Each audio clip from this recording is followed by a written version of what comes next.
وراني نهضر على الشعب اللي كيفك، وراني نهضر على الدولة تاعك، الدولة الخداعة اللي خدعت الجزائر شحال من خطرة. سمعي مليح اش غادي نقول لك، كاع الشر اللي تمنيتوها البلدان واحد اخرين، باسكو ماشي غير الجزائر، نتوما راكم السرطان، نتوما راكم مرض كبير طايحه عليكم.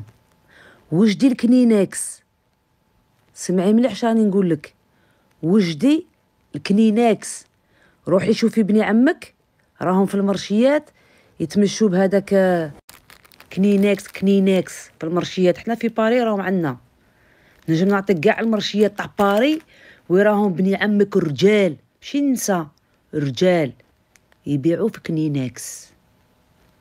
بالك راكي تاكله على اللي يبيعوا الكنينكسات باش يدافعوا على بلادك.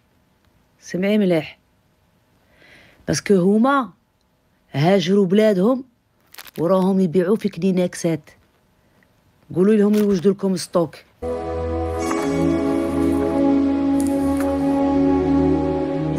« 18 mars 1962, les accords d'Évian mettent un terme à la guerre d'Algérie. Le général de Gaulle annonce le cessez-le-feu. La perspective qui s'ouvre sur l'avènement d'une Algérie indépendante. » De l'autre côté de la Méditerranée, l'Algérie célèbre son indépendance. La date marque aussi le début des représailles contre les supplétifs de l'armée française, ceux qui seront bientôt appelés harkis, comme ces combattants du Sud-Oranais, filmés en 1955.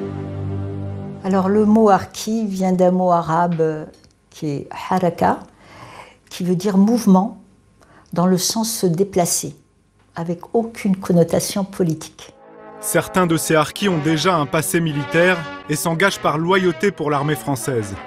Votre père avait travaillé avec l'armée française. Il s'est engagé en 1943. Il a fait dans l'armée qui est remontée avec le général Montsabert. Ils ont fait vers Monte Cassino. Il est remonté le long du Rhône. Après, il est resté en Allemagne. De 1943 à 1946 à peu près, il est resté. Et après, ils l'ont démobilisé, il est rentré. Mon père, il a fait l'Allemagne, l'Indochine. Et après, il a refait l'Algérie. Mais pour la grande majorité, l'engagement est dicté par la nécessité, sinon la contrainte. Pendant cette guerre, près de 2 millions de paysans ont été déplacés de leur ferme, de leur petit village, pour les mettre dans des camps, ce qu'on a appelé les camps de regroupement. Et ces populations ont commencé à avoir faim. Et ça a été assez facile, relativement facile dans certains camps, pour les militaires d'aller les recruter. La brigade qui était dans le village avait appris que le beau-frère de mon père était parti avec le FLN. Donc mon père était une cible potentielle qui pouvait aussi partir avec le FLN. Donc il fallait absolument le retenir. Donc il a été emprisonné pendant plus d'une semaine dans un trou. L'armée française, qui avait besoin aussi de l'adhésion de la population, de gré ou de force, donc faisait une pression incroyable sur cette population.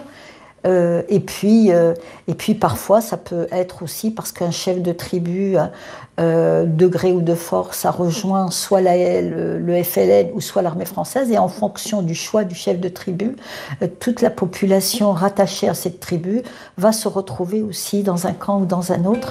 À l'indépendance, ils deviennent des cibles. Les historiens estiment à 60 000 le nombre de harkis tués après le cessez-le-feu. Le 18 mars, on signe les accords d'Évian. Théoriquement fin des hostilités, et le soir même à Saint-Denis-du-Sic, donc dans l'Oranie, des harkis sont tués. Donc voilà, début des persécutions. Vous voyez des gens qui venaient, qui frappaient aux portes, qui rentraient dans la maison, ils prenaient des choses, ils renversaient tout, et puis repartaient dans la journée.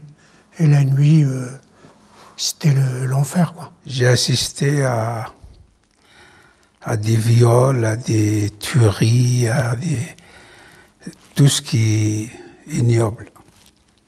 Mon père, il a été égorgé. Justement, c'est après ça qu'on est parti. Dans le deuxième épisode, nous verrons comment des harkis et leurs familles, avant d'arriver dans la région, ont été parqués dans des camps militaires.